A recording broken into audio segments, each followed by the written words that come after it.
Woohoo! Hey, good morning. Thanks so much for tuning in. You're listening to Conservative Cat on Cities 92.9, the news and talk Bloomington Normal. So do appreciate you tuning in. It's a daily show, 6 a.m. to 8 a.m. We've got so much to get to. I love Trump's attorney general nominee pick. I mean, she is on fire. Pam Bondi. She put shifty Adam Schiff in his place yesterday while she was going through the Senate confirmation hearings. Pete Hegseth went through those. Pam Bondi's going to have to go through those. RFK Jr. is going to have to go through those. Can we just talk about Israel and Hamas coming to a deal here?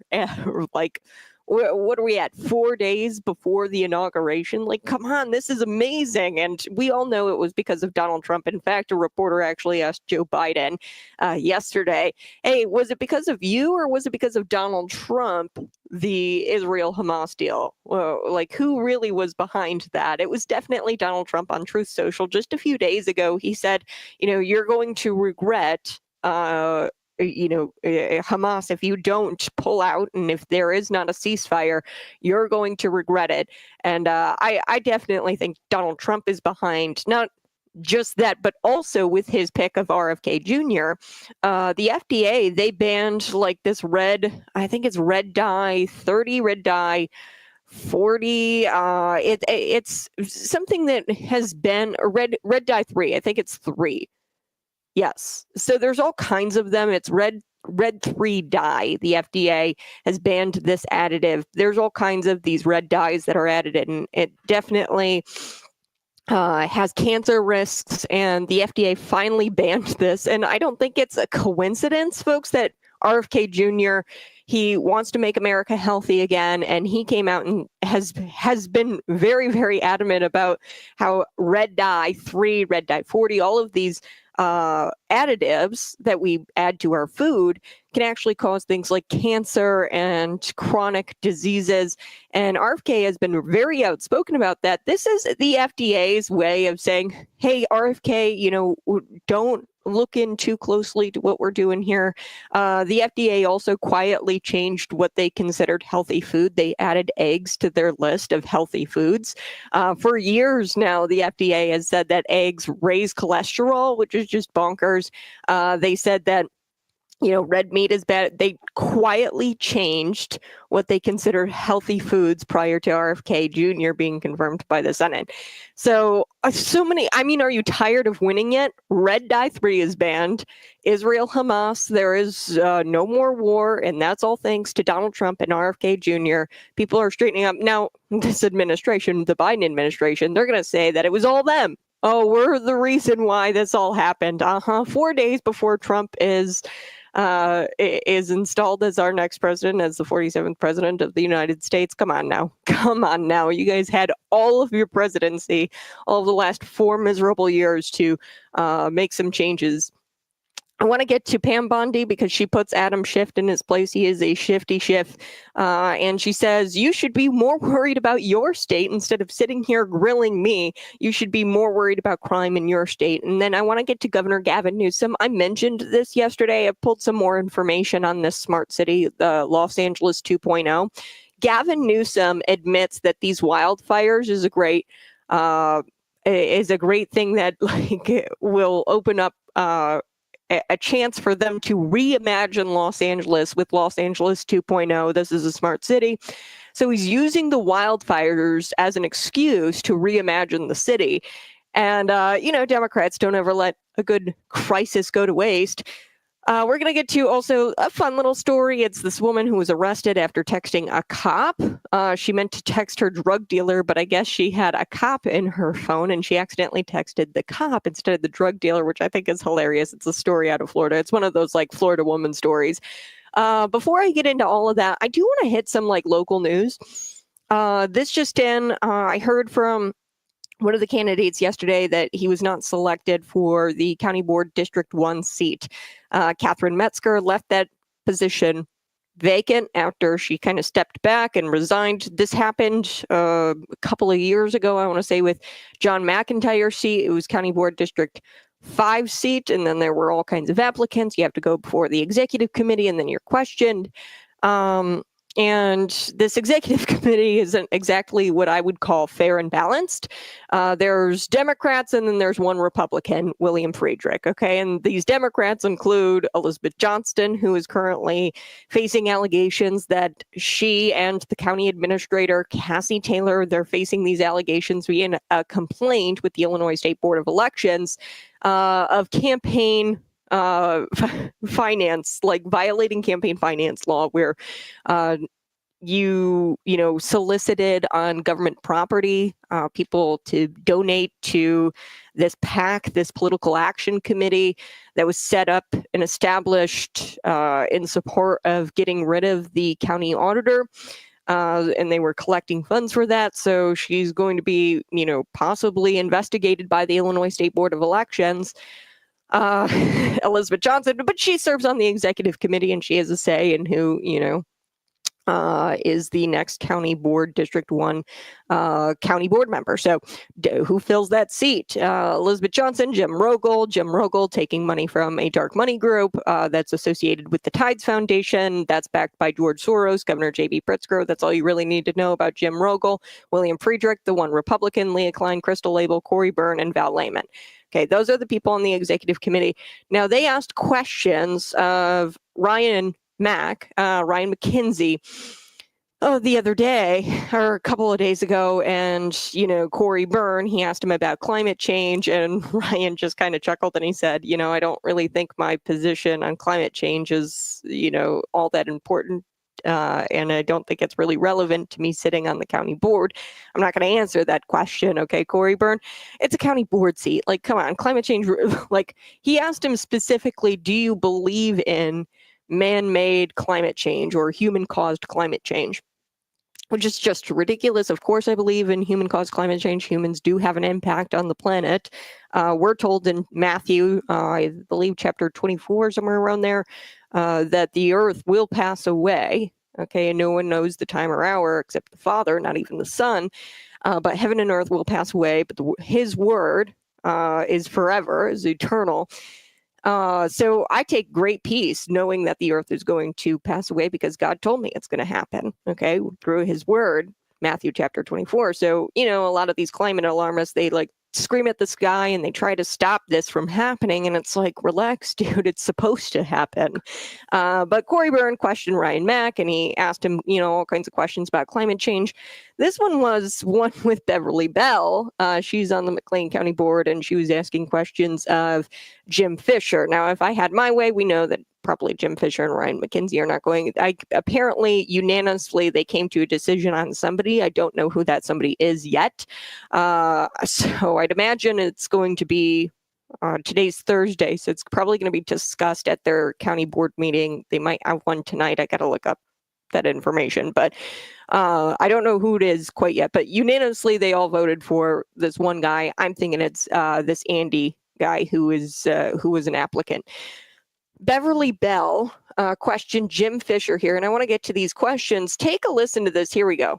Or had kids come and stay with you under the exchange program.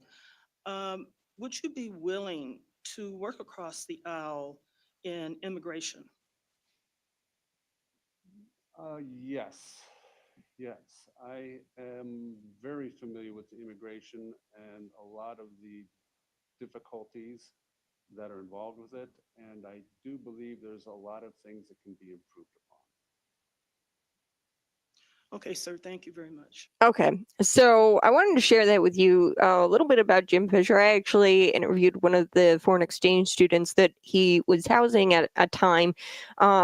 Here's the thing, folks. Foreign exchange students are not illegal immigrants. Okay, foreign exchange students are here on a temporary visa. They're not illegal immigrants.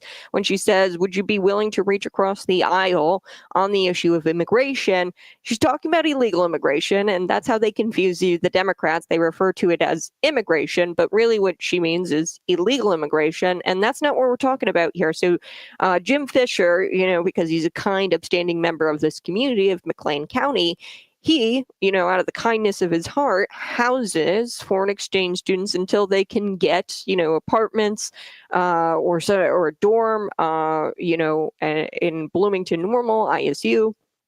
And look, folks, there's a lot of programs out there, and I know Elon Musk is all about the H-1B program, and I'm not really for the H-1B program. I've told you my position on illegal immigration. I think that we need to, use immigration very seldomly, because we shouldn't be taking the best and the brightest away from those countries, because those countries, a lot of the cultures, a lot of the societies, they kind of suck. I'm going to be honest with you. This whole idea of multiculturalism, and I've said it before, is bogus, because there's a big difference, and I talked with this foreign exchange student that Jim Fisher was housing, what was going on in her country at the time I was talking to her. I actually interviewed her about the current state of, it was like Iran in the Middle East, and what they would do to women who wanted an education.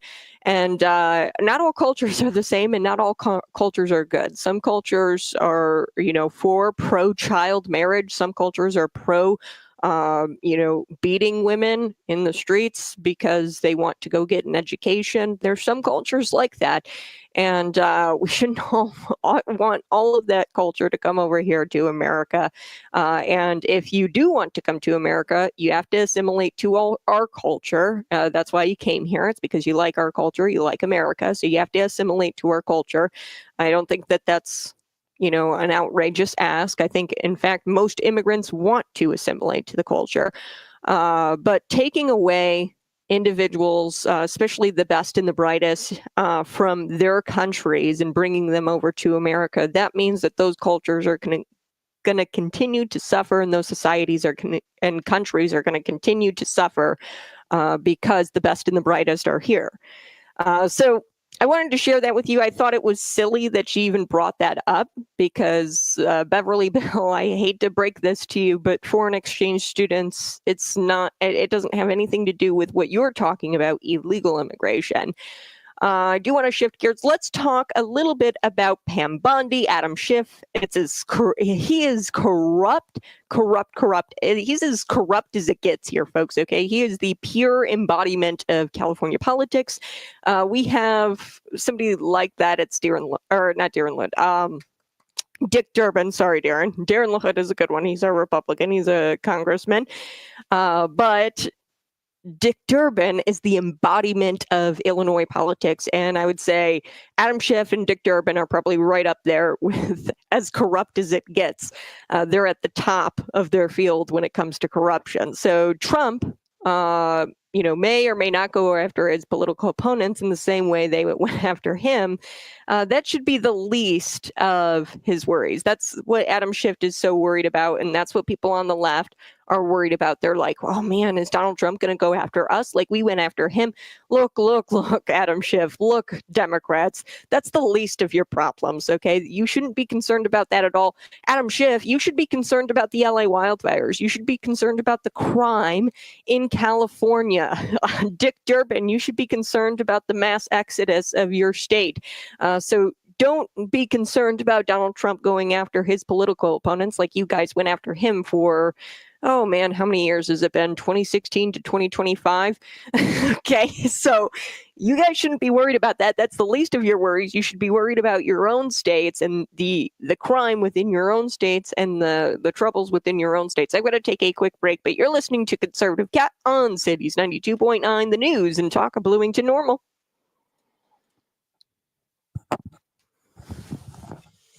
Hey, go ahead and smash that like button, share this out with your friends. I did share with you, a little bit of local news there. That's Jim Fisher. He was questioned. He takes in foreign exchange students, and Beverly Bell, of course, used that opportunity to ask Jim Fisher about immigration. And when she says immigration, what she really means is illegal immigration. McLean County was one of the only counties, a lot of counties did this, where they passed a resolution saying, hey, we're actually, a non-sanctuary county, or we will not take in, or we will not take resources, taxpayer dollars, and divert it to illegal immigrants. Okay, so there were multiple counties. I think Grundy County kind of started up the big old snowball with that, but there were several counties where you had, the county board members voting on a resolution to say, hey, we're not going to take taxpayer dollars to house these illegal immigrants because they were being bused from Chicago to all of these downstate counties, and the downstate counties were like, look, we're not doing this anymore. We're going to pass a resolution, and we are actually going to pack up. If you send people via the buses to our counties, to our truck stops, to our gas stations, we're going to pack them up and we're going to ship them right back to Chicago if you do that. And we are a non-sanctuary county. Okay, so McLean County had a resolution before them, and they voted it down to use, of course, taxpayer dollars to either house or aid some of these illegal immigrants that were shipped from Chicago to this county, and they voted that down. Okay, so very, very liberal county, purple county, turned blue, and I'm not shocked that they turned that resolution down. But when she talks about immigration, what she's actually talking about is, are you going to reach across the aisle when it comes to illegal immigration? Are you going to vote down resolutions like we did just a couple of years ago? I'm going to pull that up, this resolution that they voted down.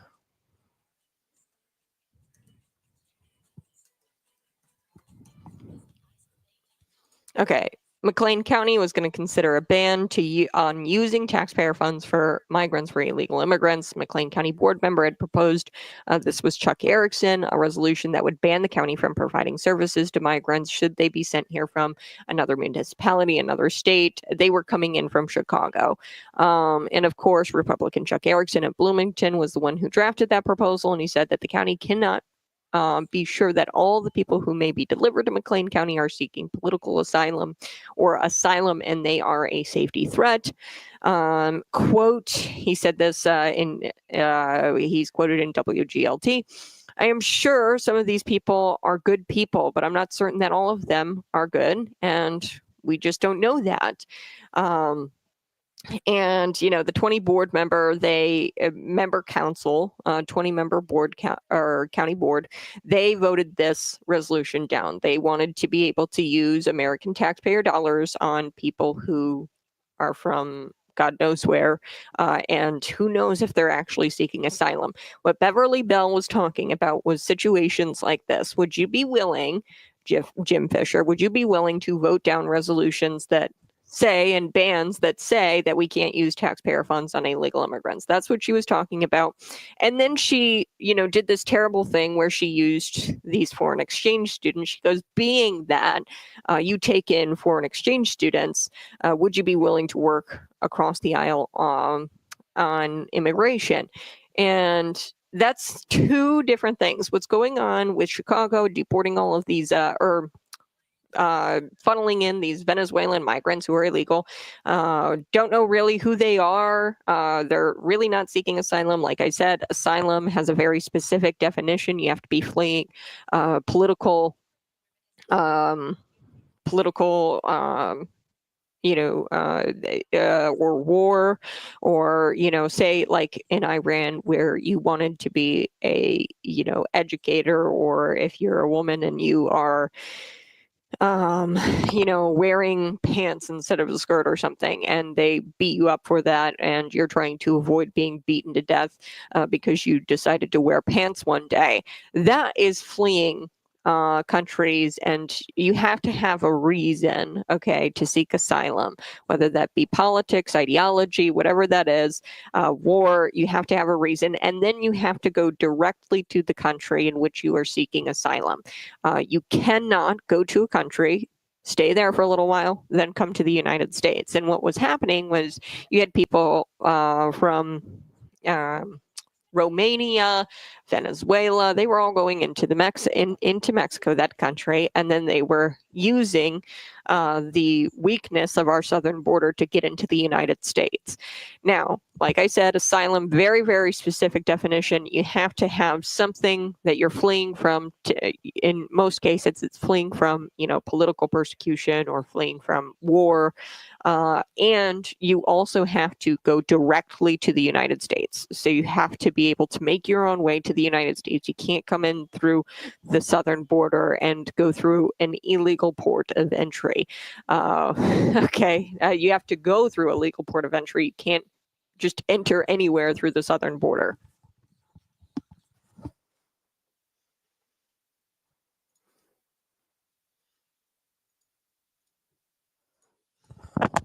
Oh, Adam Schiff, Shifty Schiff.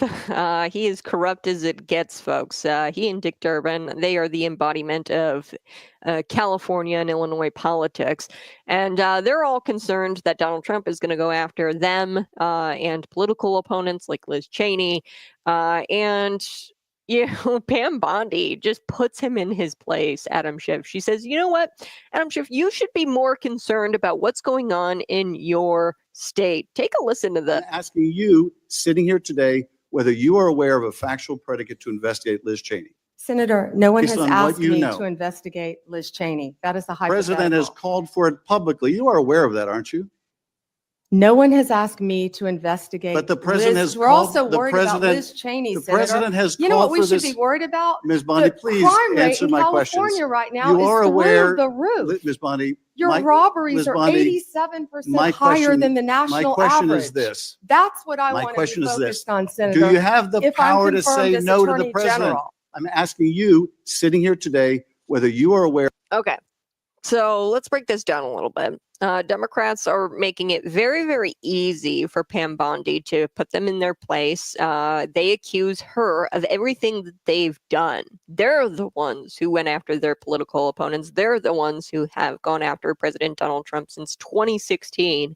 And the fact that Adam Schiff is pretending to be all worried about the rule of law is kind of hilarious here because he is actually responsible for making theft de facto legal in his state. Instead of illegal, they've made theft legal. Okay, they can't come after you if you steal something under $950. You get a misdemeanor.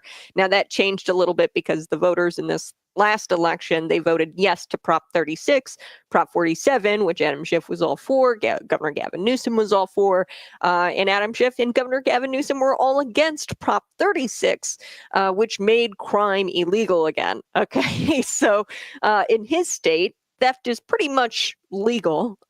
So this lack of self-awareness that he has is just impossible. I can't even really wrap my head around it because he acts like he cares about the rule of law, but look at your state, man. The theft is made illegal. You made theft legal. People can just steal and not see any kind of prosecution. Okay, so one of the reasons California is on fire is because of corrupt, incompetent leadership like Adam Schiff and Democrats like him, like Gavin Newsom. So while his state is quite literally in flames here, folks, he's worried about Donald Trump. He's worried about what Donald Trump has never said and never intends to do and has never done. Donald Trump hasn't weaponized the DOJ against his political opponents.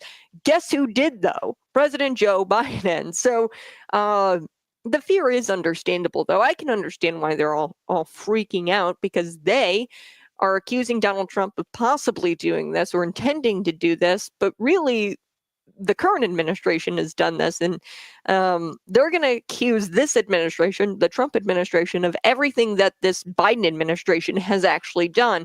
So I kind of understand why they're freaking out because they know how badly they screwed up by going after Donald Trump all of these years. Take a listen to this, Senator. Here we go. Your job will be, I'm speaking, your job will be to protect voters and election workers, not to undermine and dox them. Now, I know that earlier you agreed that Joe Biden is in fact president, but many of the president-elect's inner circle continue to spread the big lie about the 2020 election. Then we'll move on to a different topic. Senator, you were speaking. May I speak? You cut When me I ask off you the when I next was question, you speaking. can speak, and I hope you answer, Ms. Bondi. Well, I'd Now, like when to we met answer the yesterday, previous one, Senator. when we met You yesterday, pointed your finger at me and you said did you not were seem to be speaking. familiar Let me answer with my the question. I'm not going to be Citizenship bullied by you, Clause, the Senator 14th Padilla. Amendment of the United States of America, which was deeply disappointing. I guess you And I'm didn't want to hoping you're hear more my familiar answer with it about today Pennsylvania. after I gave an opportunity to study overnight. So can you tell me and this committee what the Citizenship Clause of the 14th Amendment says? Senator, I'm here to answer your questions. I'm not here to do your homework and study for you. If I am Oh, confirmed no, as you're the Attorney one General. asking for a confirmation Hey, vote, you ma'am. cut me off. Can I please finish? What does the 14th Amendment say? Senator, the 14th Amendment, we all know, addresses birthright citizenship. I've been a state prosecutor. I've been a state AG. I look forward to, even given your remarks today, working with you and the people of California if I am confirmed as the 87th Attorney General of the United States of America.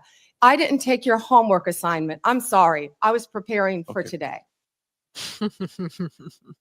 Oh man, I like this Pam Bondi Attorney General pick. I highly doubt that this guy could probably recite the majority of the amendments, including the 14th, but that's neither here nor there.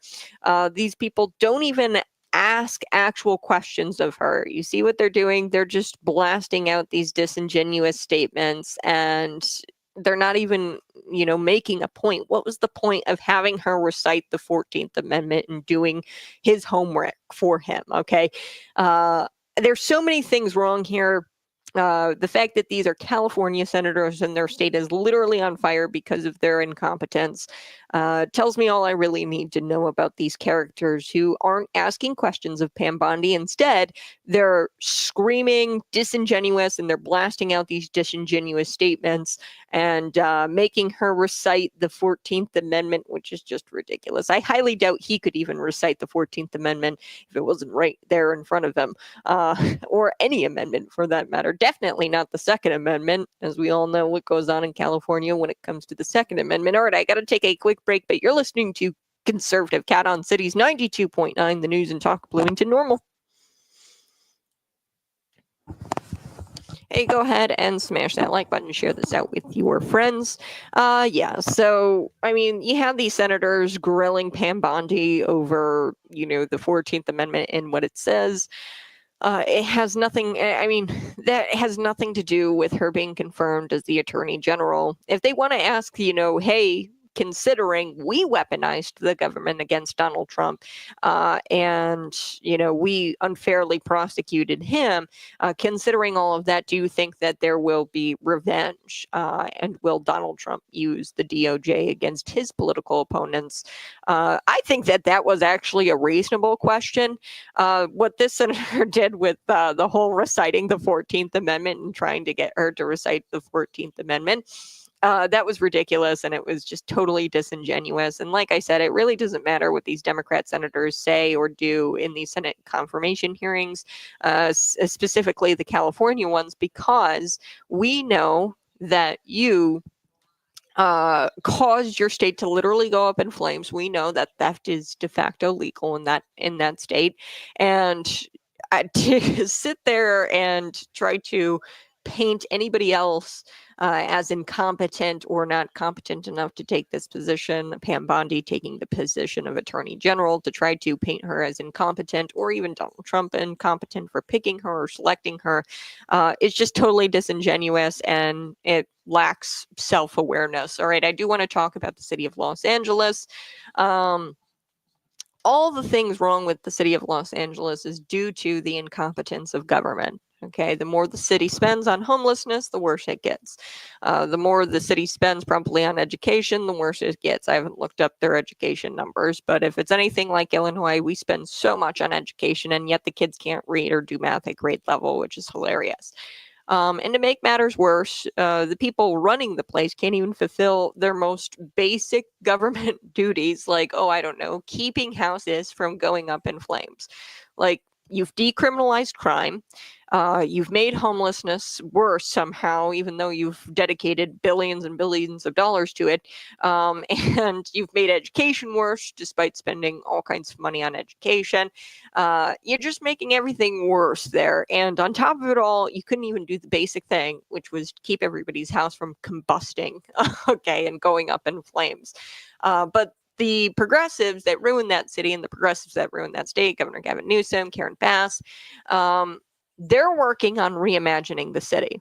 Okay, now they've admitted that they're going to use these wildfires and these fires as an opportunity after they let the city really burn to the ground, because make no mistake, they let the city burn down to the ground, because it's been over the course of, I'd say, like 5 years or 6 years since 2019. People have been warning about not taking care of the underbrush, taking care of the dead trees in the forest, saying, hey, you're going to wind up with a massive forest fire when the winds are just right.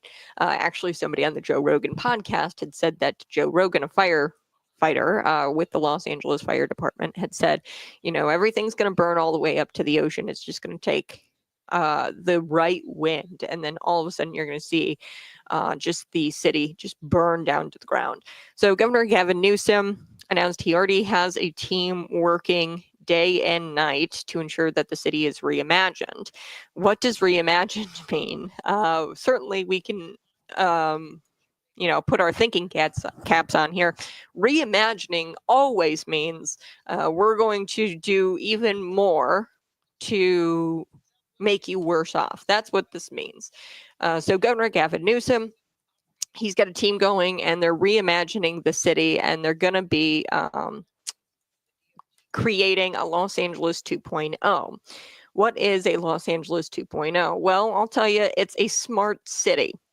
There's this creation of smart cities, and really what this is, it's government surveillance. They're using technology to surveil you, to know your every move, and track what you're doing on a day-to-day basis. That's what this smart city is really all about. And they want to create a smart city. They're organizing, quote, a Marshall Plan.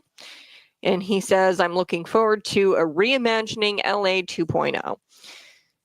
So, that saying, and I always say this, that Democrats are really good at this, never letting a good crisis go to waste.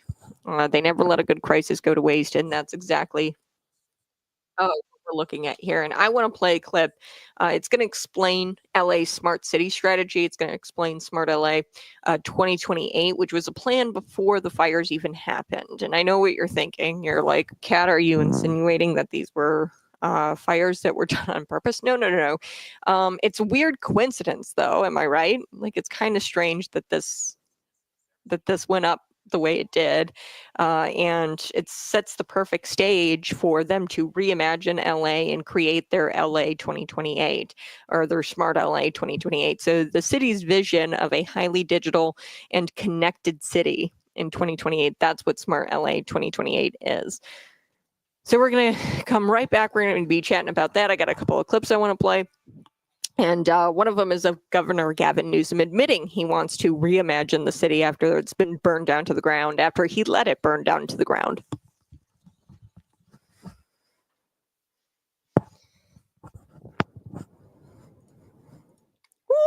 Woo! Hey, good morning. You're listening to Conservative Cat on Cities 92.9, the news and talk of Bloomington Normal. Look, folks, you guys can always find me on YouTube, Twitter, Facebook, Rumble. I'm there. You can subscribe to the channel and share out the archived videos with your friends. A little bit later, we are going to be discussing, I want to get to more Pam Bondi. She's going through Senate confirmation hearings, but I do also want to get to a public commenter who was at the Bloomington City Council meeting. Jill and her husband, they own Shake It Up Cocktail Lounge in downtown Bloomington. And the city, according to BLN News, I like how they put it, usurped capitalism by limiting the number of video game licenses that they give out. Look, folks, it's not because Bloomington really gives a hoot on as to how many gamblers we have in the city. They don't care. What really this limit, Terry Renner had put this in place, and he created the limits on the licenses when he was mayor. What this is really all about is, I want my buddy to be able to have the gaming license, and everybody else can get lost because I want my buddy to succeed in his business. And if he's the only one in town who has the gaming license, then he's going to succeed far more than anybody else, who doesn't have the gaming license. Now, if it were up to me, folks, I would just ban gambling. I'd ban the lottery. I think that it's all terrible. And, you've got Senator Dick Durbin out there trying to say that, hey, we need to have the gaming industry pay for rehabilitation if there's addicts and they need to be able to spend some money on the addiction prevention or on these nonprofit organizations. We want them to spend money towards rehabilitation efforts. If somebody gets addicted to gambling, they need to be held responsible for that. That's what Dick Durbin wants right now. But it's so funny because prior to all of this, back in like the 1970s, there was a study that came out, and everybody, when they were talking about legalizing gambling, they were like, don't do it. It's really bad. People get addicted very, very quickly to gambling. So if it were up to me, there wouldn't be any gambling in the state of Illinois. There wouldn't be any gambling federally, and it'd just be illegal, and there would be none of these slot machines. I'm sorry, maybe that's a hot take, but I really don't care. It causes more damage than good. Okay, that's my belief, and that's just my opinion. So we're going to get to the public comments of Jill Whitaker. She's the owner of Shake It Up Cocktail Lounge, and she made a plea for a gaming license.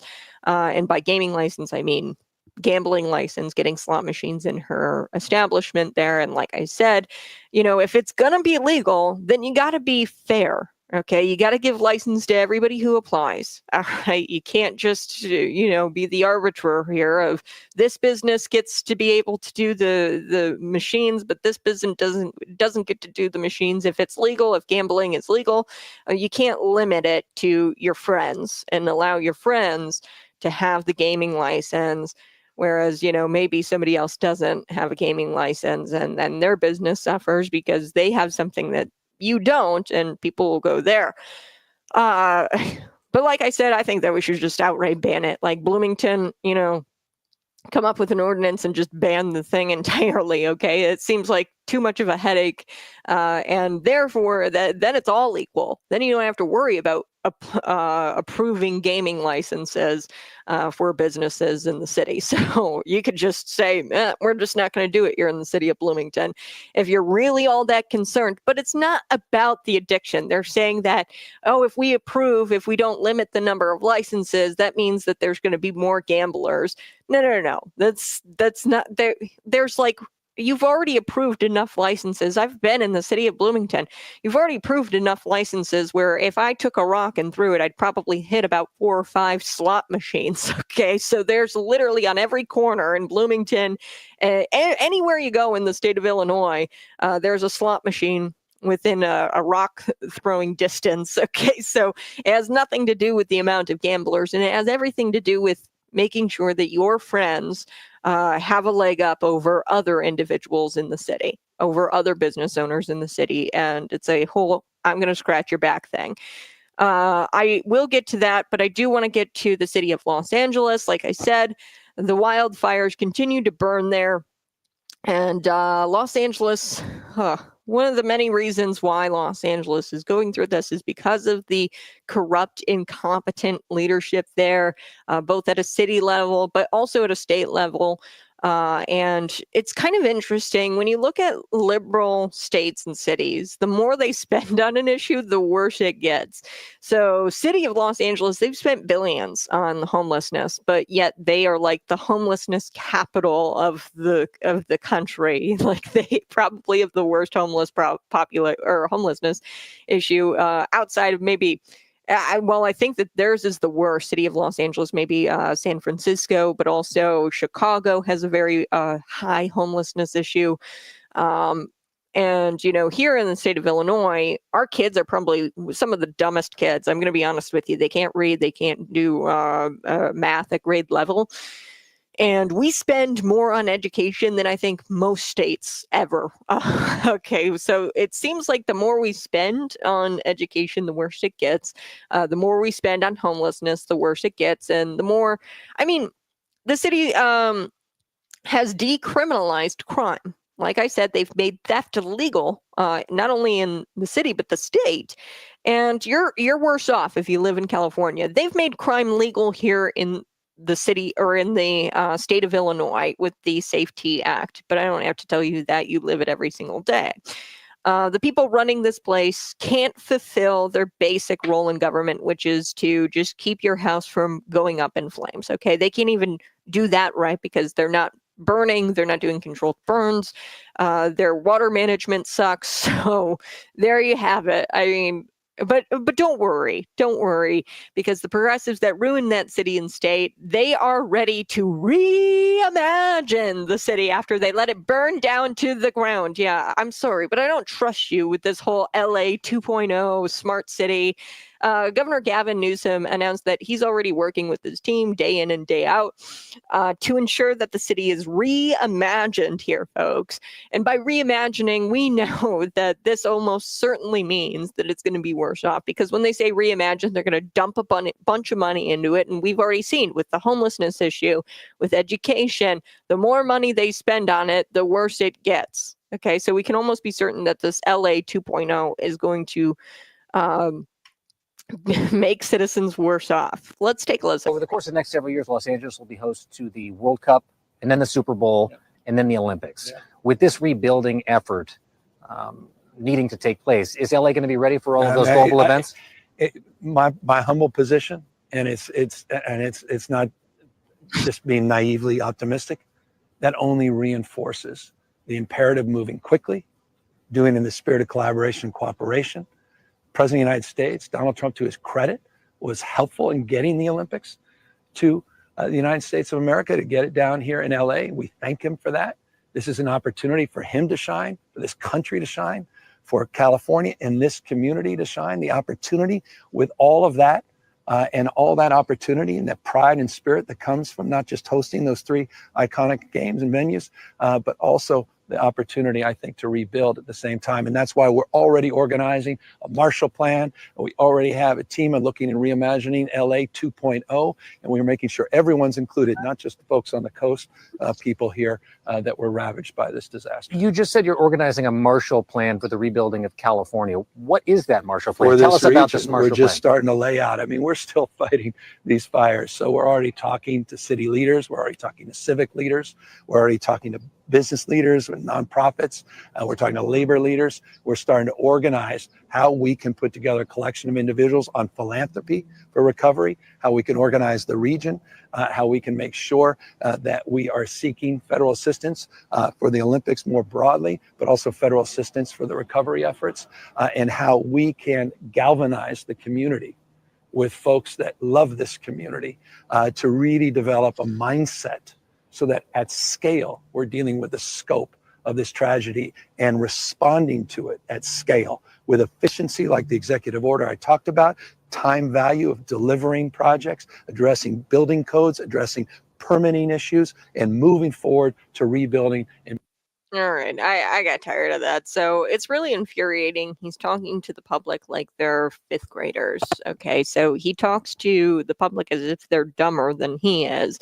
And for those of you on the radio, you can't see, but his hands are just thrashing around. And I didn't know that Governor Gavin Newsom was a sign language interpreter. But, you know, he's explaining like you're 5 years old, and he's using his hands a lot because he thinks that you're dumb.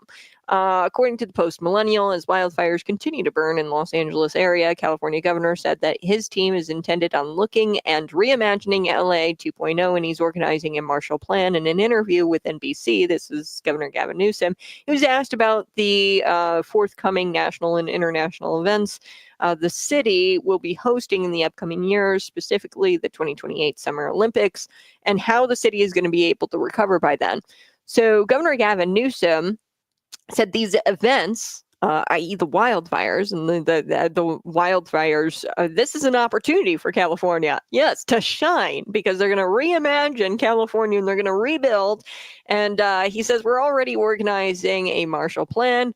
We already have a team looking into reimagining LA 2.0, and we are making sure everyone's included, not just the folks on the coast, but also the folks ravaged by this disaster. Wow, yes, you let my house burn down to the ground because of your incompetence, not clearing the underbrush, the terrible water management, okay? Thank you for letting me have, this survey where I get to discuss how I want LA 2.0 to look. Progressives, they never let a disaster go to waste, folks, and they are thriving on this chaos and this mass destruction. They are thriving, and I don't want to go there. I think it is just a coincidence, and I think that it is just them, not letting a good disaster go to waste here. But I mean, we can't ignore that I saw videos of people committing arson, people lighting garbage bags on fire full of flammable things to start these wildfires. We should be asking the questions of who started those wildfires. Are they, climate extremists, or are they terrorist, eco-terrorist? We need to start asking those questions, because I've seen the videos, and I'm sure you have, of people actually starting some of these fires. So I think it's a coincidence. It is setting a perfect stage here, folks, for LA 2028. I'm not going to say that they started them on purpose, but they definitely aren't upset, because they're going to not let this disaster go to waste, and they are going to thrive on this chaos. I want to share this with you. This is very Orwellian. The LA 2.0, better known as like a smart city. This is a clip about the LA smart city strategy and what it all kind of entails. But listen to this Orwellian nonsense, will you? Here we go. Is Ted Ross, Chief Information Officer at the City of Los Angeles. As you know, we live in a world full of urban challenges, from traffic congestion that takes our time and pollutes our environment, to natural disasters that threaten the safety of our communities. To address these challenges, Los Angeles looks to smart city technology that can positively transform our urban environment. While not a silver bullet, technology provides solutions that were previously unavailable to the generations who lived before us. It is technology that enables transparency in our policing and gives a powerful voice to our diverse communities. It's technology that innovates alternative energy sources to reduce pollution and limit our carbon footprint. And it is technology that provides ultra-high-speed internet connectivity for LA residents and businesses to do amazing things. All right, I'm going to take a quick break, but you're listening to Conservative Cat on Cities 92.9. We're going to come back and break down this Orwellian nonsense, which is LA 2.0 smart city.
good morning. Thanks so much for tuning in. Yes, before I took the break, I was playing a little something about the LA Smart City Strategy, and, it was just a bunch of Orwellian nonsense. They keep these plans so vague on purpose because they don't want you to know really what a smart city is. It's a way of surveilling you. It's a way of knowing your every single move, and it's a way of controlling you. Okay, so they keep the plans very vague on purpose, and they say nothing at all about these plans, and they're just saying it's good, it's good, it's good. Is Smart LA 2028 what Gavin Newsom meant by LA 2.0, or looking and reimagining LA 2.0? It's unclear. Who knows if it's Smart LA 2028, but they've been talking about this for quite some time, LA 2028, and I think that they're going towards this LA 2028 plan, the smart city plan. And it's Democrats, of course, not letting a good crisis go to waste. And it's unclear, but one thing is certain. These progressives promise to make your life better, and everyone winds up becoming worse off, okay? They promise to make your life better. They throw all kinds of money towards things like homelessness, things like education, towards the environment. They throw all kinds of money towards, windmills and solar panels, and your life just winds up becoming worse off, okay? And I don't think I need to tell you, at a small scale, you can look at it right at the Olympia School District. They put up all of these solar panels on the rooftops, right? And they spent money to do this. And then all of a sudden, you're replacing the gym floor, the roof goes up in flames. I mean, they'll say that they're going to make your life better, but you always become worse off. All right, I got to take a quick break. But at the top of the hour, this woman, Florida woman, she got busted, folks, because she accidentally started texting a sheriff thinking it was her drug dealer. Okay, so she tried to get drug dealers from a guy in law enforcement, or drugs. She tried to get drugs from a guy in law enforcement, which is so hilarious. Have you ever texted the wrong number and you're like, oh, I shouldn't have sent that text? Yeah, I've never accidentally texted law enforcement, and it would really suck if you were trying to get that member of law enforcement to supply you with narcotics, which is exactly what this woman did. So I'm going to give you that story. I think it's a hilarious story, one of these Florida woman stories. And then I do want to get to the video gaming licenses in the city of Bloomington. It's a local issue, and I think it's going to be a campaign issue. I think that this is going to be a big thing talked about on the campaign for Bloomington mayor. I'll be right back. You're listening to Conservative Cat on Cities 92.9, the news and talk Bloomington Normal.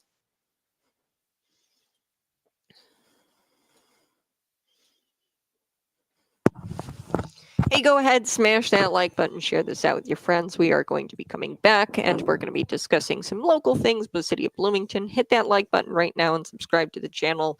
We're going to be talking about the video gaming licenses. Also, did you know that Illinois, which I'm not shocked about, we legalized sex work?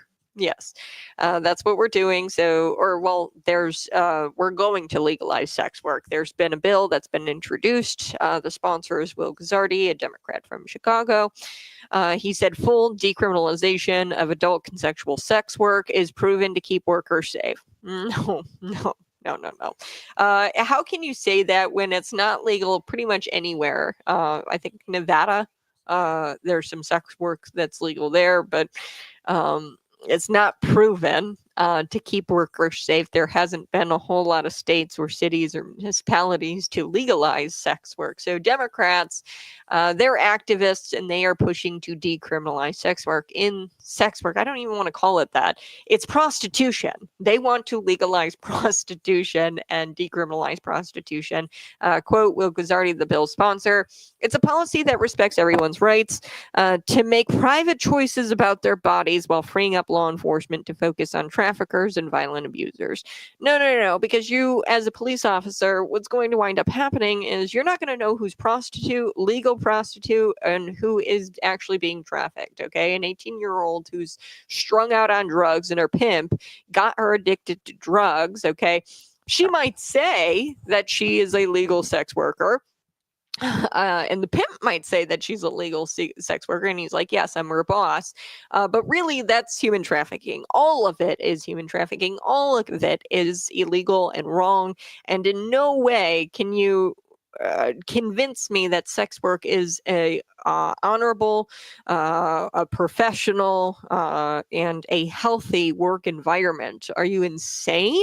Are you insane? I'm not shocked. I knew that this was going to be coming down the line here pretty soon. They talked about it in the last legislative session back in 2024. And I knew that they were going to be introducing a bill. And here they did it. They had the cojones to actually legalize prostitution in the state of Illinois. I'm going to be right back. You're listening to Conservative Cat.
Woo! Hey, welcome to the Red Kingdom. You're listening to Conservative Cat on Cities 92.9, the news and talk of Bloomington Normal. Decriminalizing sex work. Yes, decriminalizing prostitution. A bill was introduced, and there's so many problems with this. There's so many problems with this. State Representative John Cabela, I talked with him, in 2024 about this. He's a detective with the Rockford Police Department. He said not criminalizing prostitution that causes the line of work to be dangerous. It's not causing criminalizing prostitution that causes the line of work to be dangerous, but rather it's the lifestyle itself. Okay, so decriminalizing it is not going to protect anyone. The lifestyle you live as a prostitute is dangerous. Okay, so it's the drugs, it's the lifestyle, it's the pimps. It has nothing to do with the law on the books, okay? If you legalize prostitution, that's not going to do anything. It's the lifestyle that makes that line of work dangerous. They're trying to say that legalizing prostitution is going to help victims.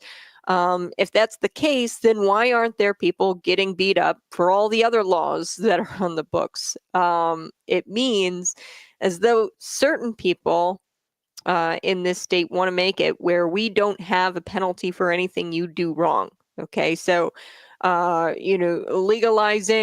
I don't know, murder. Okay, if you legalized murder, it's not going to stop people from murdering. Okay, that's what they're trying to say. That if you legalize prostitution, it's going to stop all of the problems that come with prostitution, human trafficking. And prostitution is human trafficking. Okay, all of it is bad.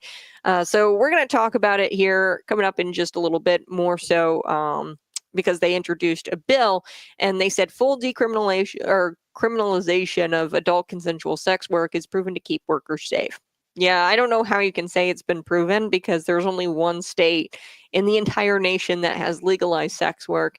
And all the studies I've seen, it's not exactly proven to keep people safe. When you look at this case study of Nevada, he says the bill sponsor, Will Guzzardi, says it's a policy that respects everyone's rights. They're going to come up with a sex workers' bill of rights. Pieces of paper are meaningless. Democrats keep trying to take away your rights out of the real Bill of Rights. Nobody's going to abide by this Bill of Rights that you craft for sex workers, okay? You've got a drug-addicted 18-year-old girl who knows nothing about life and the world, and you got this pimp, and he provides her the drugs, okay? She's going to say that this is all, legal, and the pimp is going to say that this is all legal. But guess what, folks? That's not legal. He is trafficking her and using her for sex and keeping her in this line of work through drugs. Okay, that's how this actually is. What's next? I mean, they're legalizing psilocybin. They're going to have, little tents where you can take trips with the mushrooms, psilocybins is mushrooms. And then what are we going to legalize brothels here in the state of Illinois? Are you gonna be able to go into a brothel? They'll probably tax it, much like they did with cannabis. I mean, this is all ridiculous. I'm gonna get to it here in just a second. I'll dive into more what the legislation says, but I do want to talk about this story. I think it's fun. This Florida woman, she texted law enforcement for her drug fix. Okay, so she accidentally texted this number. It's the wrong number. And there's, it's a whole other thing to be accidentally texting law enforcement. I don't know why she had this law enforcement officer in her phone. Most likely she had a run-in with an officer. The officer was nice, gave her his cell phone or something. I would imagine that's probably how it all happened, where she got this phone number. But she accidentally texted the cop thinking it was her drug dealer, this Florida woman. It does not look like she needed any more drugs, judging by her mugshot here, but I'm looking at this. According to the New York Post, a tech challenged Florida woman accidentally texted a cop instead of her drug dealer to buy fentanyl, unwittingly narking on herself, according to the police who arrested her. Octavia Wells, she's 41. She headed to a rehab on New Year's Eve when she was headed to a rehab on New Year's Eve when she texted a man she'd previously entered into her phone as PJ, allegedly offering to pay $45 for the opioid. Okay, so she wanted to pay $45 for fentanyl, and she was texting this guy named PJ. What she did not realize is that the text may or may not have saved her life. Okay, so fentanyl, we all know a little bit will kill you. George Floyd, i.e., I've always said what was in George Floyd's system is compared, or you can look at the tip of a pencil, and that's how much was in George Floyd's system to kill him. Okay, so this dim-witted druggie then arranged a meeting with the guy, and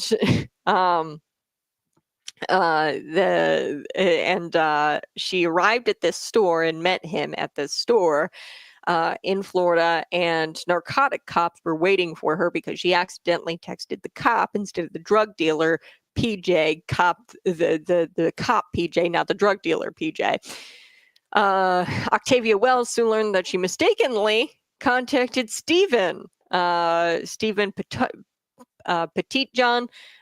Is his name. He's an investigator with the Bay County Sheriff's Office, also known as PJ, with whom she had a previous iteration. Okay, so I'd imagine that she probably got caught with drugs. This cop maybe helped her at some point, and she entered his phone in to her phone. She informed the cops that the dealer's name was very similar to the officer's, which is how she got herself involved in this mess, that the drug dealer had a very similar name to the officer. So in this country, a defendant is innocent until proven guilty.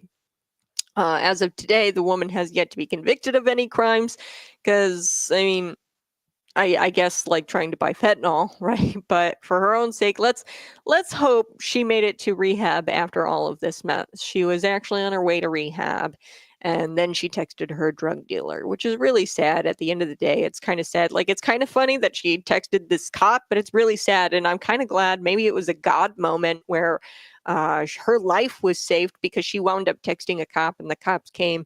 And, I hope that she winds up getting the help that she needs. Boy.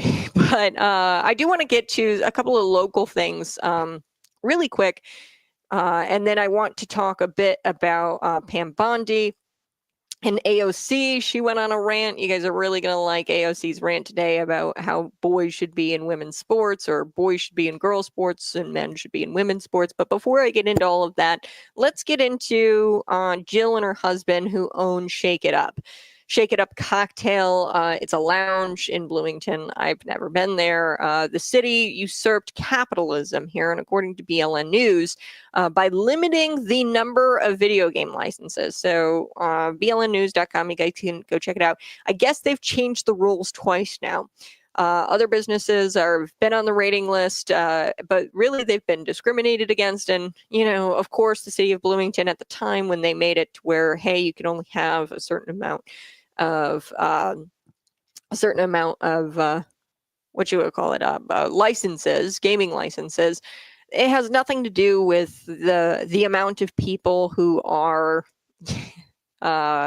gaming and possibly addicted, how many gamblers there are out there. It's nothing to do with that, and it has everything to do with picking winners and losers. Government likes to be in control of things, and people get into government to help out their buddies and their friends. You scratch my back, I'll scratch your back, kind of thing. So, they're going to grant specific licenses for some businesses, and then other businesses are going to get screwed over. Like I said, if I was a Bloomington City Council member, I would just outright ban gambling. There's been several studies done, studies from the 1970s, folks, that talk about gambling and how it has a negative health impacts on people, and people get addicted very, very quickly. So Senator Dick Durbin, by the way, is out there, and he's been trying to get gambling companies to pay for gambling addiction services. And really, we should just get rid of the lotto. We should stop incentivizing gambling. We should have never legalized it. That's really what I think here. If I was a Bloomington City Council member, I would just ban it entirely in my city. It has no purpose except it brings harm to the community. Okay. But if you're going to have it, then you have to be equal about it, and you have to grant gaming licenses to everyone. Gaming licenses aren't going to create more gamblers because, I mean, look in Bloomington, look at every single Illinois city. There is a slot machine within walking distance everywhere. Okay, so it's not like the less licenses you approve, the less gamblers there are, or you won't create more gamblers. No, that's not how that works. More licenses will just lead to equity and equal outcomes where, you know, everybody has a fair shake at this game and everybody has a fair shake in its capitalism. Okay, so progressive Terry Renner, he created the limits in the first place when he was mayor. Now take a listen to Jill. She was at the council meeting, and I think that this is going to be a campaign issue as well. BLNnews.com, Diane Benjamin, she says, look, I think that this could be a campaign issue. I think so too. And I'll get to why here in just a second. But take a listen to this public commenter who's talking, Jill, who's talking about the licenses. Here we go. Let's see if I can get this going. All right. Is Jill Whitaker. That was one of the shortest public comments ever. I know. As he started, I was like, I think I've got him in two spots. Okay. Because of the city's moratorium, Here we go. are allowed to make an exorbitant amount of money in extra revenue every month off of their gambling machines. So we are over on a waiting list over here, waiting for our machines to happen. And they are over here in a free market economy, as we all should be, operating the way they can and make their revenue. Is it fair? It is absolutely unfair. More importantly, the state of Illinois intended for video gaming to give us extra revenue because we have paid an exorbitant amount of taxes to the state of Illinois. They're not going to let up on our taxes. They're not going to make it easy for us. What they are going to do is offer us the tool of video gaming to help us offset our taxes. It's actually written in their legislation. Please listen. Illinois Gaming Act, Section 2A. This act is intended to benefit the people of the state of Illinois by assisting economic development, promoting Illinois tourism, and increasing the amount of revenue available to the state to assist and support education, and to defray from state taxes, and state expenses, most importantly. In other words, Illinois intended for you to help your community by giving them video gaming to offset our exorbitant amount of money that we spend sending to the state of Illinois every month. The city's interference with what Illinois is trying to do to help your community and your small businesses is actually hurting the small businesses in your community. I am confident that the state of Illinois, when they put municipalities in charge of regulating gaming, they did it and they expected you to do it in a fair and just and equitable way. Not so that you could handpick which businesses get to swim with the current and which ones have to swim against it. 4 out of 8 of your establishments are coincidentally downtown in Bloomington. We watch these machines go up in gas stations. They are everywhere. They're even in a thrift store on Towanda Barnes Avenue in the Park Regency Hotel. It's starting to feel personal. The moratorium has been raised over and over again, but you're seemingly digging in your heels now. If a gambler wants to find a machine, they're going to find a machine. They are everywhere. She goes on, I mean, this is nothing to do with gambling. It really doesn't. It has everything to do with what businesses thrive and what ones don't. And like I said, what I think the city of Bloomington should do, there's been study after study after study, studies conducted by Democrats, by the way, that show from 1970 that gambling is bad and it should not be legalized. Okay. So, and not to mention, they have changed this multiple times. They've changed it a couple of times now on how many licenses they're actually going to give out. Okay, now there's a new twist here in this story that I say, you know, pay attention, Bloomington. Come back on the other side of this break for that new twist. Jill Whitaker, after this public comment, she threw a fundraiser for Cody Hendricks. We know that Cody Hendricks is running for Bloomington mayor. like I said, I'm not going to get into, Bloomington mayor race really and who I want to be the Bloomington mayor. I don't live in Bloomington, so I really don't care. I think that I personally, if I lived in Bloomington, I know you guys always text me, who would you vote for? I think I'd abstain.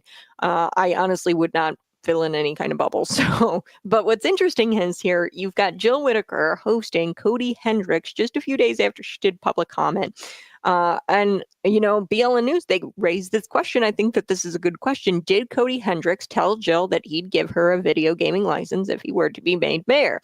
Liberals love, and we know that Cody Hendricks is a liberal, liberals love gambling. They love gambling. They want more of it. The state of Illinois incentivizes it. You heard Jill Whitaker there talking about how the state of Illinois said that, gambling is supposed to offset, bring in tourism and stuff and offset the economic hardship we go through as Illinoisans because we pay so much in taxes. And what this is supposed to do is help our communities thrive. Gambling is supposed to help our communities thrive. That's what leftists think. So Cody Hendricks, of course, he's going to be pro-gambling, more gambling. And Cody Hendricks is liberal progressive. Dan Brady, likely not, because the establishment is going to, hey, scratch my back, you scratch my back, I'll scratch your back. So this might be a campaign issue. This might actually be a campaign issue. I'm going to be coming right back. You're listening to Conservative Cat on Cities 92.9, the news and talk of Bloomington Normal. Hey, go ahead, smash that like button, share this out with your friends. We are going to be getting to AOC in just a couple of minutes here, folks. Just hitting a couple of local things.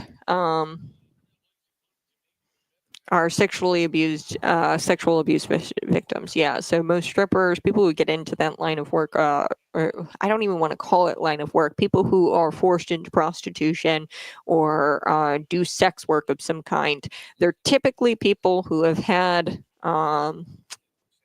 hardship in their life, have gone through prior abuse, and it's really, really sad. You need a license to run a brothel. You clearly want have and did slaves because slaves being trafficked to a legal brothel. I don't know what you're saying here, man. I'll have to figure it out. But yeah, that's where we're headed. Nevada has legal brothels. Same thing with psilocybin. They're making it to where, doctors, they're being very vague where doctors don't issue this medicine, right? They're going to say that they're going to legalize mushrooms, hallucinogens. They're saying they're legalizing it for medical reasons. Of course, we saw with marijuana, they said that too, with marijuana, that they were going to only legalize it for medical purposes. And then, fast forward today, there's a dispensary on every corner.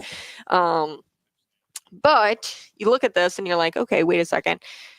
You've got psilocybin being legalized, and they're making it to where doctors don't administer it. There's no criteria as to who administers it. It's all money, because they can open up psilocybin tents, mushroom tents, and then you can, tax that. You can have people in that industry who, help you on your trip, and their psilocybin hallucinogen tour guides, I guess. They're going to guide you on your trip, and that's what's going to happen in Illinois. Then on top of all of that, you've got sex work. You can open up these legal brothels, you can tax it, and then that's a whole nother industry. And these people are all about drugs, sex, and money. I mean, very, very simple. They're all about drugs, sex, money, and addiction. Anything I can get addicted to, I want in the state of Illinois. That's what all of these liberals think. So it's very interesting to kind of see these two people who are terrible individual candidates. I'll say that they're terrible picks. I wouldn't pick either of them. I'd actually abstain. But you've got the establishment pick, and he is going to, not ban gaming licenses. Now, if he really cared about the Bloomington community, and if he actually cared about gamblers who are addicted, then you just ban it in the city of Bloomington. You can do that. You've got Committee Chair Illinois, U.S. Senator Dick Durbin, wanting to get gambling industry to pay for addiction and things like that. What really this is all about is, they don't care if you're addicted because that's more industry, that's more money for the nonprofits. Once they get you addicted, it's an entire industry to get you not addicted anymore. Okay. So you've got the establishment, Dan Brady, who's going to, limit the licenses. And they always say it's because of the, we don't want more gamblers. If they were serious about getting rid of gamblers in the city of Bloomington, then they'd create an ordinance and they'd ban gambling. But they're not serious about it. It's more so you scratch my back, I'll scratch your back. You're a professional politician. Cody Hendricks is the leftist progressive, and he just wants, sex, drugs, money. Okay, sex, drugs, money. And how do you do that? You have everybody have licenses everywhere, and gambling is rampant, and you're making money from the gambling industry, a little bit from the gambling industry. You're making a little bit of money from the gambling addiction industry, where they, treat people with gambling addiction, and you can make money off of both industries. These people are very smart. They know what they're doing. Really, at the end of the day, what you need to do is have somebody in there who says, no, we're just going to ban it here in the city of Bloomington. You guys can go over to the city next over, and you can gamble in the city over. Okay, we're just not doing it here in Bloomington. All right, smash that like button, share this out with your friends. We'll be right back.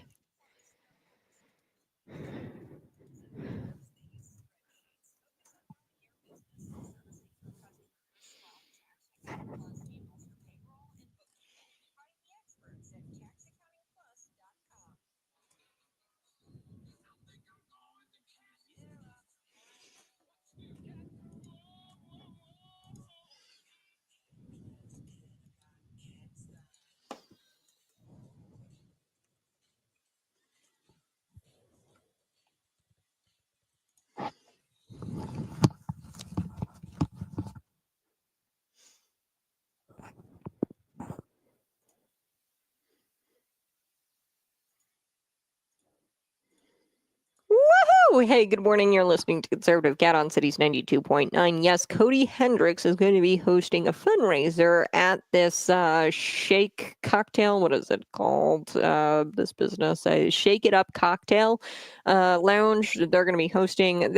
Look, liberals are all about drinking, gambling, sex, drugs. I mean, they're decriminalizing prostitution at a state level now. I mean, I don't know. This is a campaign issue for sure. You've got the establishment pick, Dan Brady, who's going to come in and he's going to do the professional politician thing. You scratch my back, I scratch your back. That's classic Illinois politics. Classic, probably going to be Dan Brady move. Nobody's actually going to come in and do what's best for the city, which is outlaw gambling in the city. There's been study after study.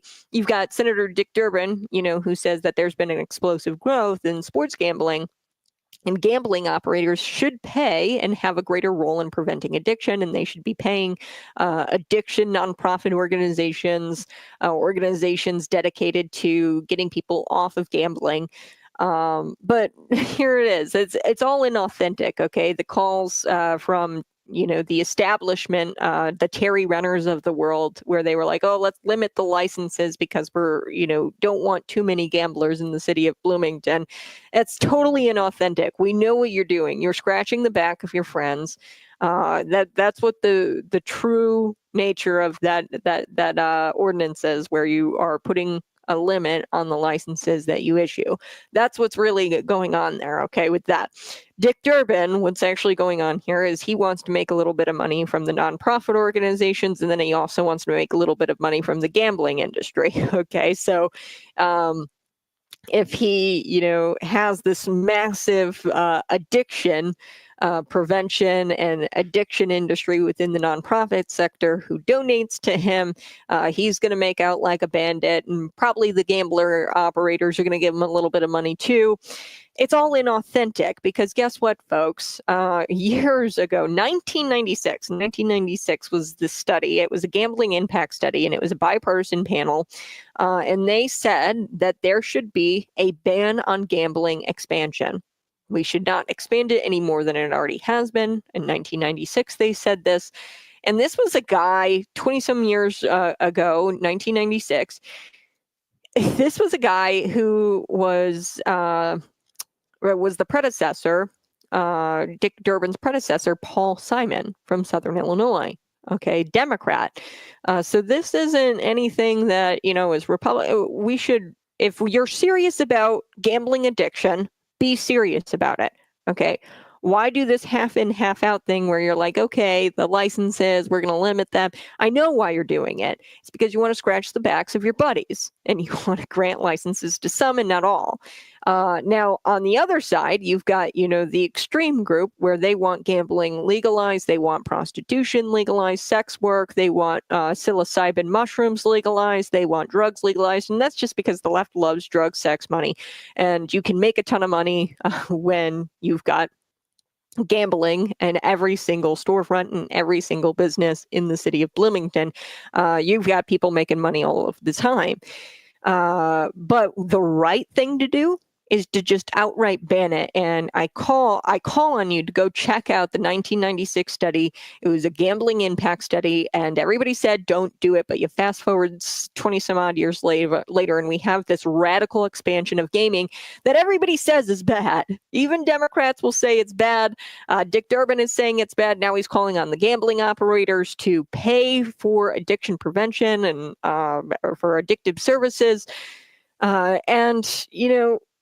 Then we see this unbelievable spike in addictions after they expand it. And we all knew this problem years ago, 20 years ago. Why do so many politicians ignore the evidence and they go forward with it? And then they are like, oh, well, now we have to get serious about the gambling addiction. Give me a break. It's all inauthentic. You guys are all trying to make money. Do the right thing and ban the thing. All right. Let's get to AOC. I do want to get to AOC. So it's unclear how many parking lots AOC has been where she witnesses a woman bleeding out. All across the country, apparently this is going on. But AOC, she went on this crazy rant, as usual. And this time, I can't really even comprehend what she's crying about. I think it has something to do with boys being in girls' sports, and she wants that to be a thing. So let's take a listen to this. She talks about parking lots and men and women bleeding out in parking lots, and I don't even understand. At one point, I'm just like, wait, are we still talking about boys being in female sports? Take a listen. Thank you so much, Madam Chair, Madam Ranking Member.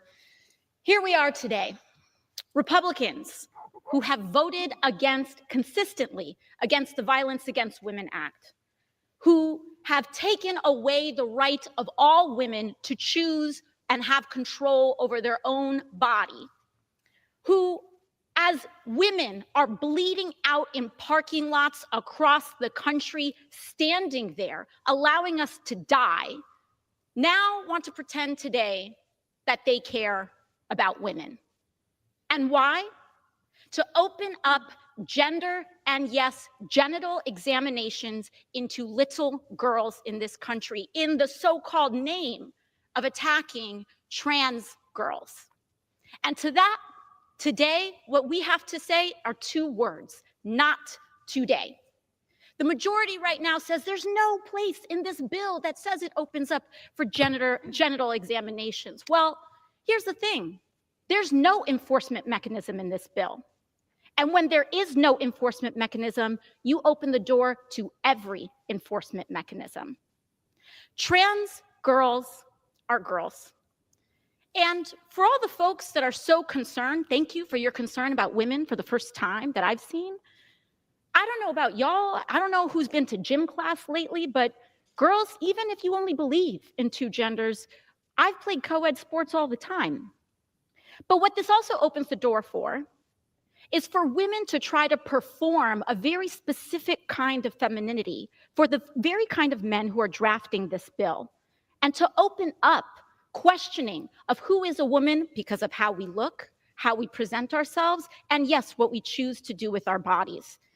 I know who loves this bill. Yes, bigoted folks love this bill. Assaulters love this bill. But also, CEOs love this bill. Because Los Angeles is on fire right now. And this is the #1 priority this majority has. Thank you, and I yield back. The gentlewoman reserved. Thank you. So out of all the parking lots I've ever been to in my life, I can honestly say I've never seen a man or a woman bleed out in a parking lot. And it's unclear if she has like a legit statistic or even one news article to prove such a foolish claim, but it's astonishing that she thought that that would make her point or lack thereof a point, I guess. Additionally, this is a disingenuous lie to claim that Republicans want to mandate genital examinations. Total lie. They don't want to mandate genital examinations of little girls. What it is men have to stay out of women's bathrooms, and if men wind up in women's bathrooms, they will be subject to prosecution under the law. It's a deranged statement, okay, and there's no way she came up with that beforehand, okay? I think she just said it, and she, said this in this rant, and she didn't prematurely like come up with this genital examination, little girls lie. I think she just came up with that, and she wanted to come up with that because it's not the truth, and she just on the spot started lying about it. Unfortunately, in her little rant, her efforts didn't prevail. Nobody believes that Republicans want genital examinations to take place in women's bathrooms or little girls' bathrooms or in women's sports. Genital examinations is nowhere near this bill. The bill did pass, so her little rant didn't work, obviously, and her little lie. I don't know. Maybe she thought of that up on the spot where she claims that in the bill there's genital examinations, but her lie didn't work because we actually have it passed now. So the real scandal is how this ever became controversial. Males were never intended to be given this right to invade female sports or female restrooms. And it's I can't even comprehend it here, folks, that in this country, we have to take legislative action to say that that's wrong for men to be in women's bathrooms. Okay. Nonetheless, the left could not have gotten this far had they relied on facts. Okay, the facts are men assault women in women's bathrooms, and they use the transgender ideology as a way of getting into women's bathrooms and assaulting them. Men who are terrible at sports use the transgender ideology to get into sports and beat women up in some cases with either a volleyball or with their hands in boxing. And I don't know why AOC is making up this lie about women dying in parking lots. I don't even know. It's not even a good lie. Most Americans, when they hear that, they're like, okay, you're just a wingnut here. I can easily disprove that people aren't dying in parking lots over this issue. Trans women are men, and AOC knows that. But she goes on these little rants and she lies, and it's clear that she knows this because she wouldn't have to lie if it were the truth that trans women are women. Okay, she wouldn't have to lie. She knows that that's not true. That's why she has to go up there and lie and not rely on the facts. The facts are that men are using this as a way to get into women's spaces and hurt them. All right, I got to take a quick break, but you're listening to Conservative Cat on Cities 92.9, the news and talk of Bloomington Normal.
Hey, go ahead and smash that like button. Let's talk a little bit about this bill that they've brought forward, the Democrats here in the state of Illinois. If they have their way, sex work is going to be legal here in the state of Illinois. Nevada is the only other state in the nation that has legalized sex work. A push is underway to implement from the center square, this is what they say, to fully decriminalize sex work in Illinois and strengthen protection for sex workers in the state. Members of the sex worker advisory group SWAG said a bill has been filed in the 104th General Assembly and started last week. This group to modernize the existing laws. This working group is working with legislators. This working group is full of LGBTQ people and queers and all of that. So this is, clearly in sex work, and much like homosexuality, people who identify as lesbian, gay, just look it up statistically. This isn't a controversial issue. Those individuals who identify as such typically have endured some sort of abuse in their prior life. And much like sex workers, people who go into prostitution, they tend to have had some sort of abuse in their life, and really it's a way of like coping. And there is people who go through sex abuse, there is a confusion about the way sex should be, and they go towards the degenerate side of what it should be, because they've been confused by it because of the abuse, and it's just so sad and so clear that this is not good for anybody. Let's get into it. Here we go.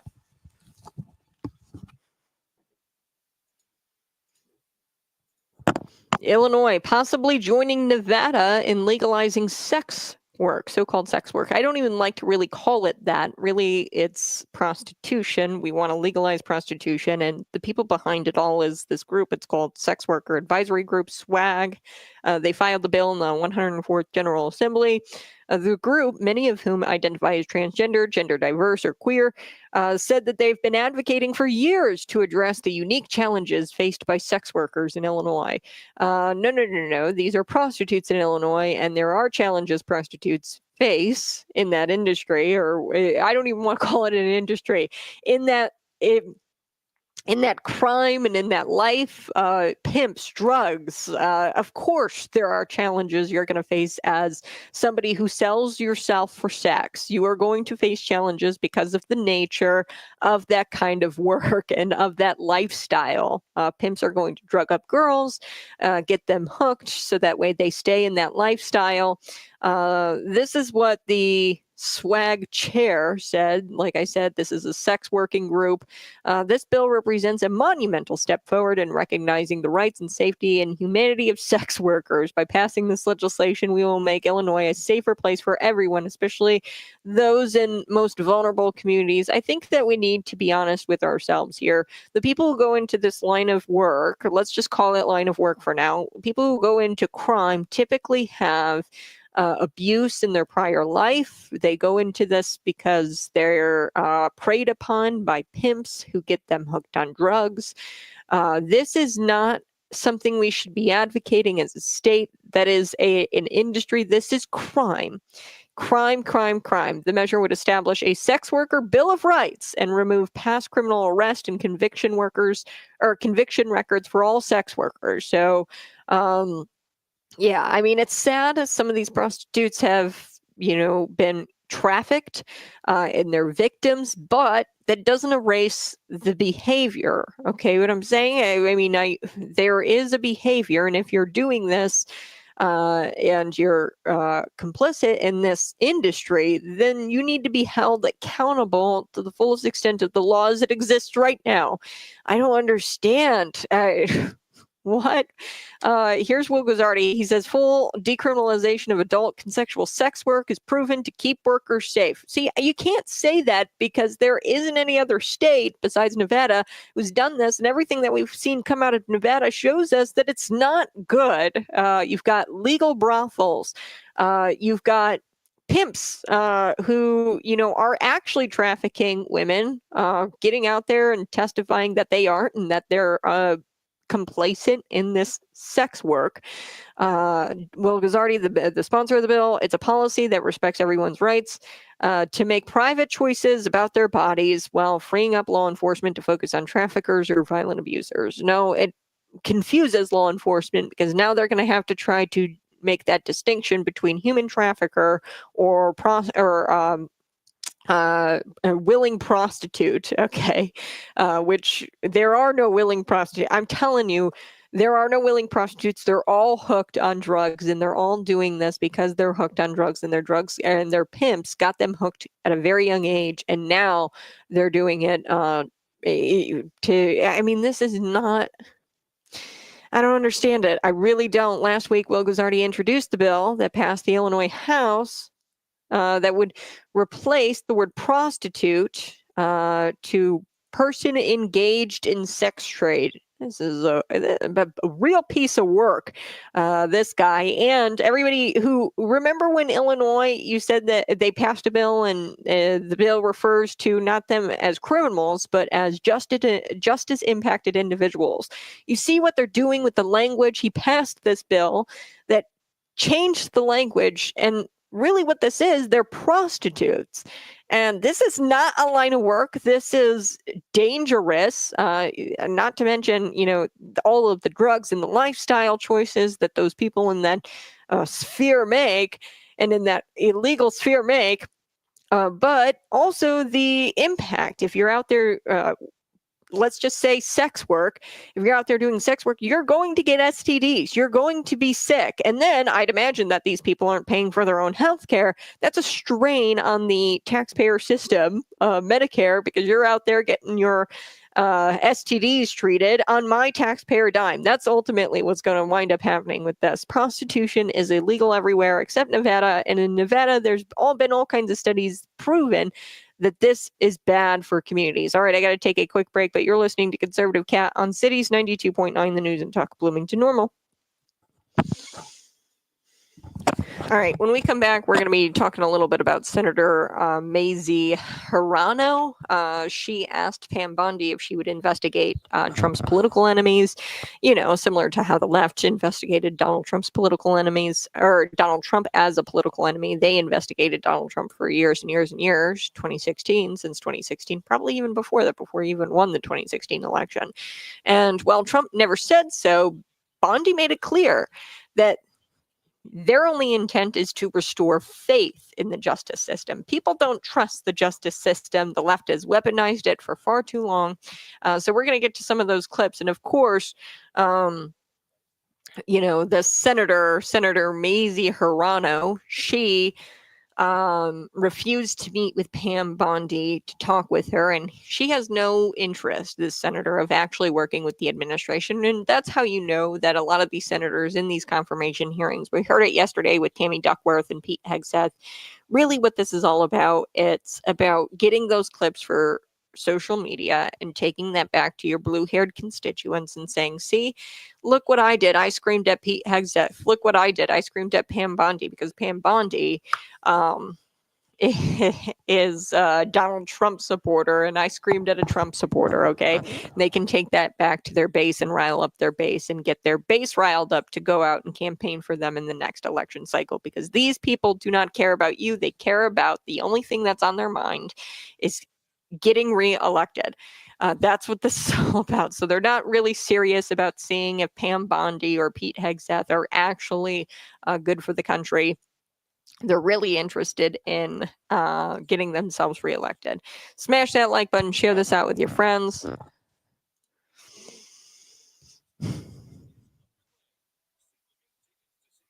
PEST. Not the best acronym. Persons engaged in sex trade. Yes, not the best acronym. PEST. I get you don't like it, but think of all of the abuse that won't happen because of the ease of access.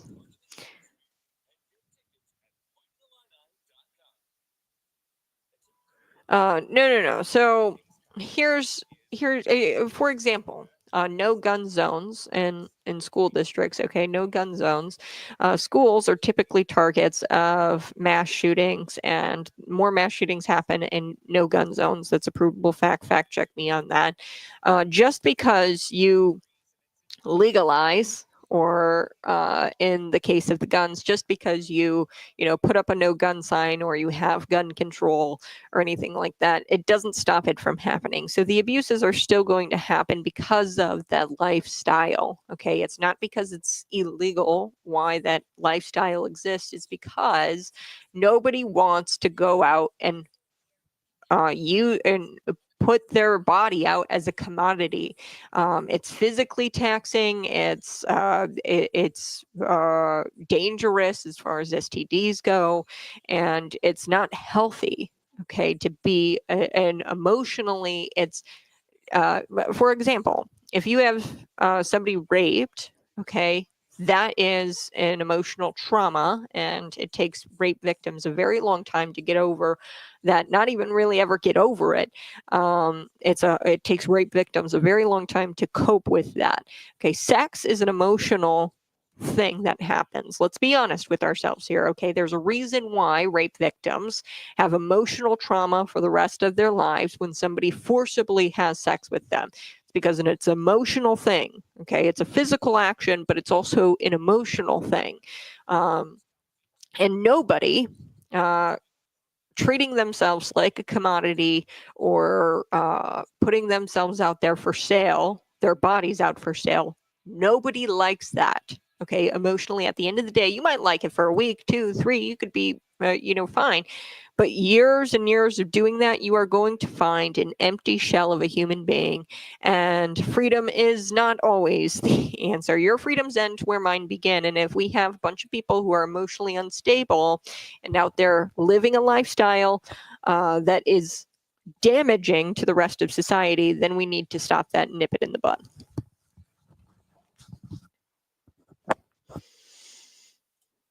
All right, let's talk a little bit about Pam Bondi. She kind of sparred with this Senator Mazie Hirono. Hirono asked Pam Bondi if she was going to investigate Trump's political enemies, kind of how the left investigated Donald Trump because he was their political enemy. Trump never said he was going to do this, but Bondi made it very, very clear that she is all in it to try to restore faith in the justice system because nobody trusts the justice system anymore. Take a listen. That you as Attorney General should investigate one of his perceived political enemies. Would you do so?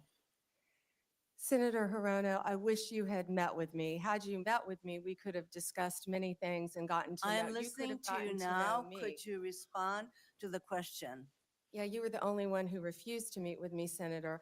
But what we would have discussed is that it is the job of the Attorney General to I'm very follow happy to the listen to law. your responses under oath, Ms. Bondi. So I think it's really important to us that the Attorney General be independent of the White House. And you have a president-elect who considers the AG's office his law firm. I would like to know whether if the president suggests, hints, asks that you as Attorney General should investigate one of his perceived enemies? What would Senator, you I do? certainly have not heard the president say that. But what I will tell you is 2/3 of Americans have lost faith in the Department of Justice. And it's statements like that, I believe, Ms. that make Bondi, people continue to lose faith. If I am confirmed as Attorney General, it will be my job getting to on not to my only next keep question, America you're not safe, responding. but restore integrity to that Why department. don't we And that's move what on I to plan something on that doing. you said? Why don't we move on? Why don't we move on? Yeah, why don't we move on, Senator Hirono? Okay, these people have spent the last, I would say, decade making a political joke of our justice system, and they've done so much to where I think the third world would be pretty proud. I think third world countries don't have a justice system quite like ours, where we go in and we, kill people's pets in the city of New York. We know, or in the state of New York, we know that happened this past year in 2024, right before Donald Trump got elected. The justice system has been weaponized against people who are outside thinkers, against people who don't have this liberal mindset. And people like Jack Smith and Ellen Bragg are to blame for that. So Pam Bondi said it best. We will lose our country if we do not move forward from what has been. You guys weaponizing the justice system against your political enemy, Donald Trump. All right. You guys have a blessed day. Bye-bye. Love you so much. Come back again tomorrow morning, bright and early at 6 a.m. It's a daily show, Monday through Friday, 6 a.m. to 8 a.m. Bye-bye. Be blessed.